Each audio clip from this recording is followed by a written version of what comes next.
అసలు. Right, anyway ఒకసారి పట్టాభి గారు చాలాసేపటి నుంచి స్పెక్టేటర్గా ఉన్నారు బాబు, ఆయన ఆయనతో కూడా మాట్లాడదాం.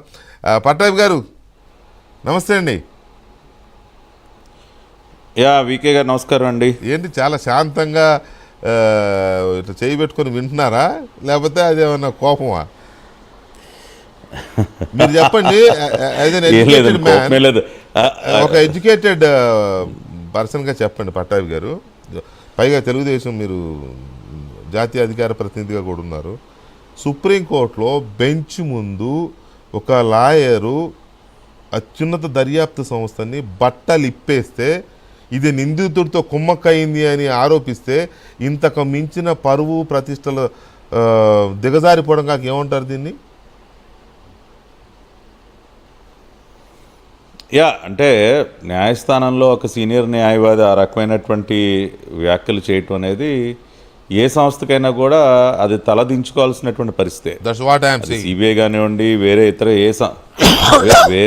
ఏ ఇతర సంస్థ అయినా కూడా వాళ్ళు ఇంట్రోస్పెక్ట్ చేసుకోవాలి. దాన్ని అటువంటి అభిప్రాయం ఏదైతే ఇవాళ బయట వ్యక్తులకు కలుగుతూ ఉందో దానిని మార్చుకునే ప్రయత్నం అయితే ఖచ్చితంగా చేయాలి. రెండవది వికీ గారు, ఇక్కడ ఇంకొక కోణం కూడా ఒకసారి మనం చూడాలండి. అంటే ఇవాళ సిబిఐ యాంగిల్లో మనం మాట్లాడుకున్నాం, రెండో యాంగిల్ కూడా ఉంది దీనిలో. అదేంటంటే సిబిఐ వాళ్ళు ఈ మధ్య ఒక ఐ థింక్ కొన్ని ఫ్యూ మంత్స్ బ్యాక్ అఫిడవిట్ ఏదైతే వేసారు, ఇందాక లాయర్ గారు కూడా చెప్తా ఉన్నారు వెంకటేష్ గారు, వారు వేసినటువంటి అఫిడవిట్ గురించి. దానిలో వాళ్ళు ఏమన్నారంటే CBI in it's affidavit had submitted that the CBI court in Hyderabad is severely understaffed with one additional special judge holding charge of 3 courts. హైదరాబాద్లో ఉన్నటువంటి సిబిఐ కోర్టులో అసలు జడ్జీలు సరిగ్గా సరైనటువంటి సంఖ్యలో లేరు. ఒక జడ్జి గారు 3 కోర్టులలో ఉన్నటువంటి కేసులను ఆయన పరిశీలిస్తూ ఉన్నాడు. అందుకుని కూడా లేట్ అవుతూ ఉంది trial. And the principal special judge conducting trials in several other sensitive cases.